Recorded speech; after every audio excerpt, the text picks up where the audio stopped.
السلام علیکم، میں ہوں آپ کی سیلف ٹاکر بشرا۔ شاید ایسے ہی موقع پر کہا گیا ہے کہ یک نہ شد دو شد۔ آپ یہ سوچ رہے ہوں گے میں کیا کہنے والی ہوں۔ جی ہاں، سویڈن کے دارالحکومت اسٹاک ہوم میں جو شرمناک فعل سر انجام دینے والا ملعون شخص ہے، اس نے ڈٹائی سے کہا ہے کہ وہ آئندہ 10 دن میں ایک بار پھر قرآن شریف کو جلائے گا اور اس کے ساتھ ہی عراقی جھنڈا بھی، اور یہ کام وہ عراقی سفارت خانے کے سامنے کرے گا۔ اس اسلامو فوبیا پر اقوام متحدہ کی انسانی حقوق کی کونسل نے ہنگامہ اجلاس بلا لیا۔ یہ مکروہ کام اس نے شہر کی بڑی مسجد کے باہر پولیس کی حفاظت میں کیا۔ ایسے میں جب دنیا بھر کے مسلمان عید الاضحیٰ کا مذہبی تہوار منا رہے تھے، یہ لعنت زدہ شخص ڈٹائی سے کہہ رہا تھا، مجھے معلوم تھا ایسا ہی رد عمل آئے گا، مگر اس سے میری ذات پر کوئی اثر نہیں پڑتا۔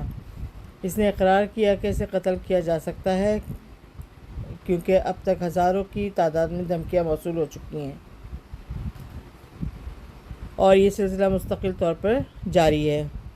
جیسا کہ اس سانحے کی تصاویروں میں ظاہر ہے، اس ذہنی مریض کے دل میں اسلام سے کتنی نفرت بھری ہوئی ہے۔ قرآن کریم کو شہید کرتے وقت اس نے سب سے پہلے اس کو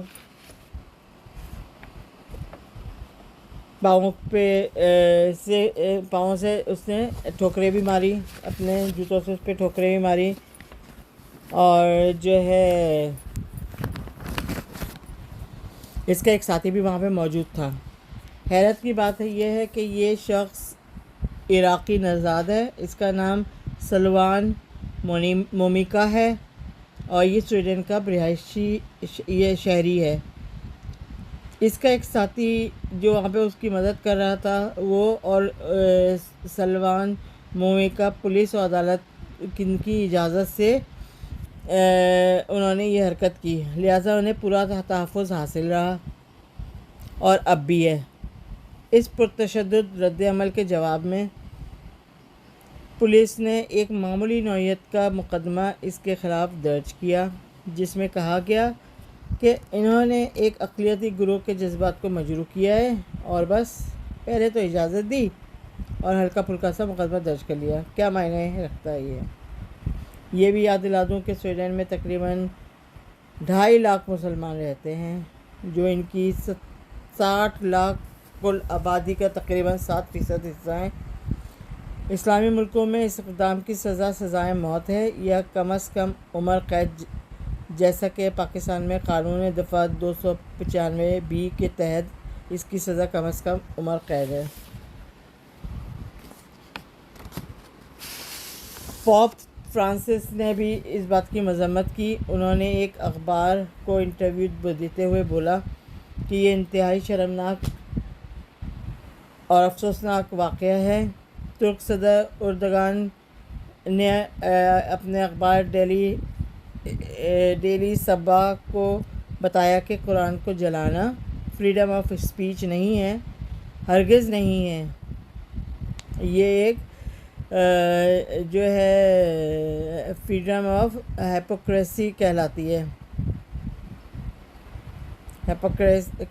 سویڈن کے حکومت نے پہلے تو اس کی اجازت دی، پھر جب اس نے دیکھا کہ عالمی رد عمل کیا سامنے آیا ہے تو اس نے اس کی مذمت بھی کر ڈالی۔ سویڈن میں موجود لشکر جنگی نے کہا ہے کہ ہم سویڈن اور پاکستان میں اس کا بدلہ لیں گے۔ انہوں نے عیسائیوں کی عبادت گاہوں پر حملے کا بھی ارادہ کیا ہے۔ ایران سویڈن میں اپنا سفیر نہیں بھیج رہا۔ OIC یعنی آرگنائزیشن آف اسلامک کانفرنس نے ہنگامہ اجلاس میں شدید رد عمل کا اظہار کیا اور اس کے علاوہ دنیا بھر میں مذمت ہوئی، اس میں روس بھی شامل ہے۔ روس میں بھی یہ جو ہے جرم ہے ایسا کرنا، کسی بھی مذہبی کتاب کو جلانا یا بے حرمتی کرنا وہ جرم ہے اور اس کی سزا ہے۔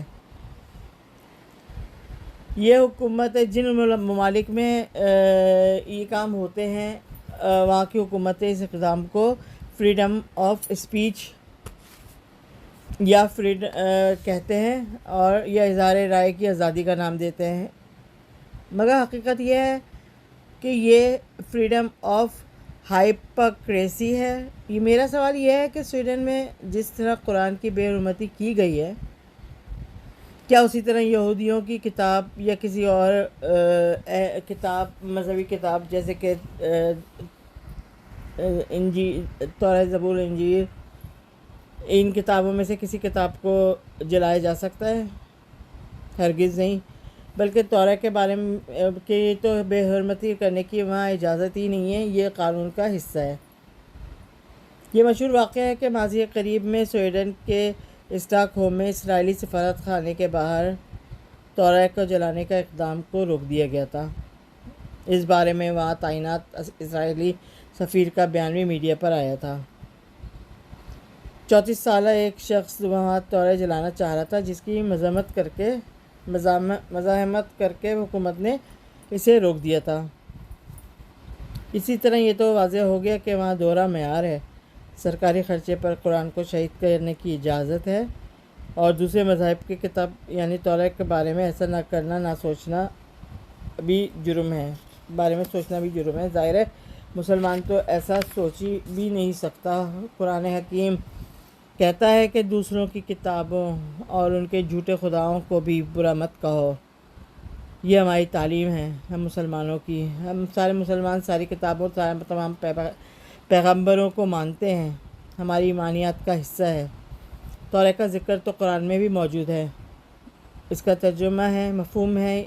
بے شک ہم نے تورات کو نازل کیا جس میں ہدایت اور روشنی ہے۔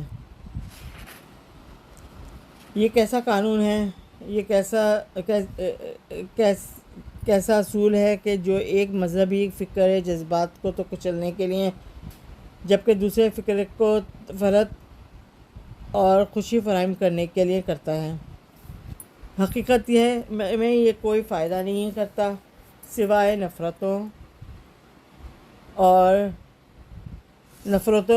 نفرتوں کے پھیلانے کے۔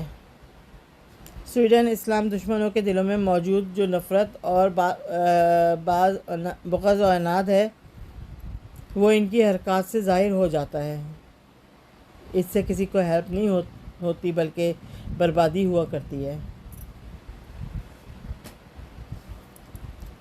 اس حرکت کے بعد سویڈن کے نیٹو میں ممبرشپ خطرے میں پڑ چکی ہے۔ ترک اس کی مزاحمت کر رہا ہے۔ یاد رہے کہ سویڈن عرصہ دراز سے اس تنظیم میں جانے کی کوشش کر رہا ہے۔ نیٹو جس نارتھ اٹلانٹک ٹریٹی آرگنائزیشن جو نیٹو کا مخفف ہے کہلاتی ہے، اس کے امکانات تو تقریباً اب ختم ہو چکے ہیں کہ سویڈن اس میں شامل ہو سکتا ہے۔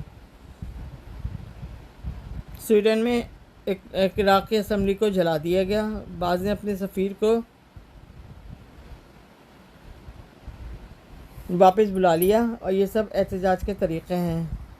سویڈن کو چاہیے کہ قانون اس سے ایسے مکروہ اور اقدامات کو روکے۔ کیا وہ ایسا کریں گے؟ میرے تو خیال میں ایسا اگر کرنا ہوتا ان کو یا اس چیز کے ان حرکتوں کے وہ مخالف ہوتے تو یا کوئی ایسا قانون ہوتا ان کے لاء میں قانون میں ایسی کوئی شق ہوتی تو وہ کبھی بھی ایسا اقدام کرنے کی اجازت نہیں دیتے، کیونکہ جس نے یہ کام کیا ہے وہ اس نے قانون عدالت سے اجازت لی ہے اور حکومت نے اس بات کی اجازت دی اس کو ایسا کام کرنے کی۔ یہ بات واضح ہے کہ آزادی اظہار سے اس کا کوئی تعلق نہیں ہے، یہ نفرتوں کا اظہار ہے۔ نفرت سے کوئی مسئلہ حل نہیں ہو سکتا۔ بجائے اس کے کہ آپ اس مقدس کتاب کو جلائیں، اس سے بہتر ہے کہ آپ اسے پڑھ کر تو دیکھیں اس کو، اس سب میں آخر کیا ہے۔ ظاہر ہے آپ اسے نے تو اس کو پڑھا نہیں ہے، اس کی تعلیمات کا آپ کو علم بھی نہیں ہے، تو جب آپ اسے پڑھیں گے تو آپ پر سچائی اور درست حقائق ظاہر ہوں گے،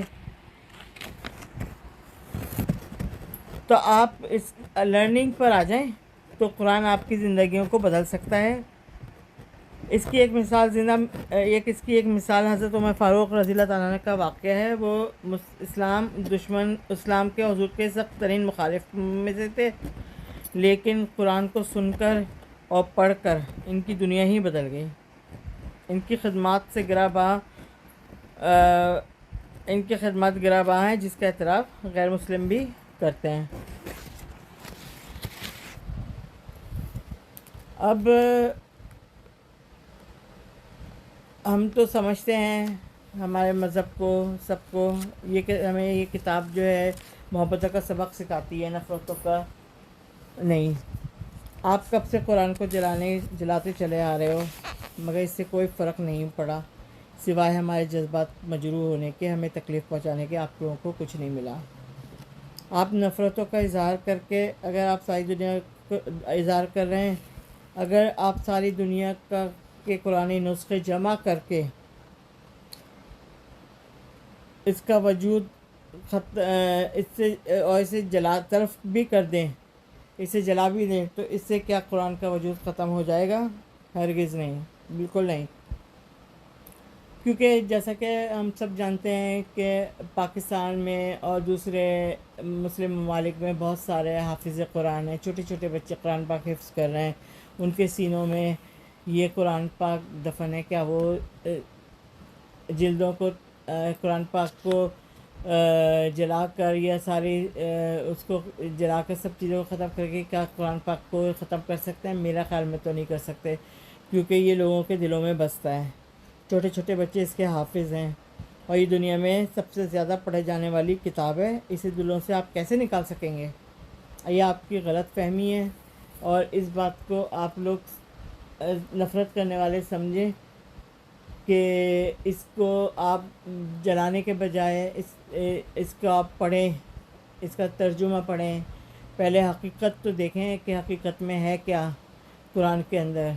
اگر آپ حقیقت جانے بغیر اور اس کو صرف مسلمانوں کو تکلیف دینے کے لیے یہ اقدام کر رہے ہیں، تو اس کے بعد تو اللہ ہی آپ لوگوں کا حافظ ہے۔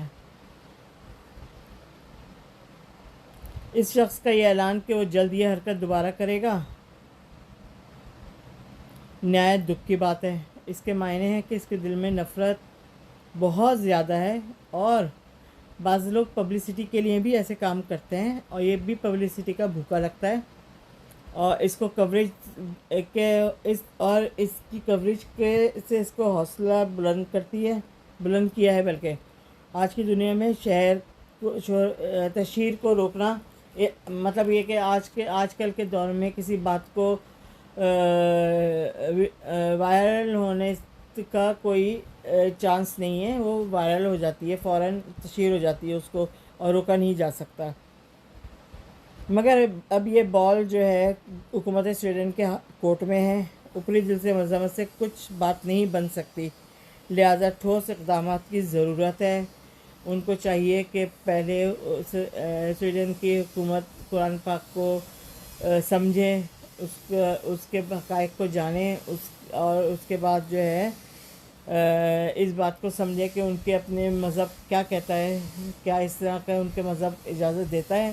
میرا خیال ہے ان کا مذہب بھی اس بات کی اجازت نہیں دیتا ہوگا، تو کم از کم اپنے مذہب کو ہی فالو کریں، اور اس سے ہی یہ بات سیکھیں کہ دوسرے کے مذہب کو کی توہین کرنا، یا دوسرے کے مذہبی کتاب کو جلانا، یا بے حرمتی کرنا سخت ان کے مذہب میں بھی گناہ ہوگا۔ آج تک کے لیے اتنا ہی کافی ہے۔ اب مجھ کو اجازت دیجیے، اور امید ہے کہ آپ میرے اس کانٹینٹ کو لائک کریں گے، سبسکرائب کریں گے اور شیئر کریں گے۔ آئندہ تک کے لیے اجازت، اللہ حافظ۔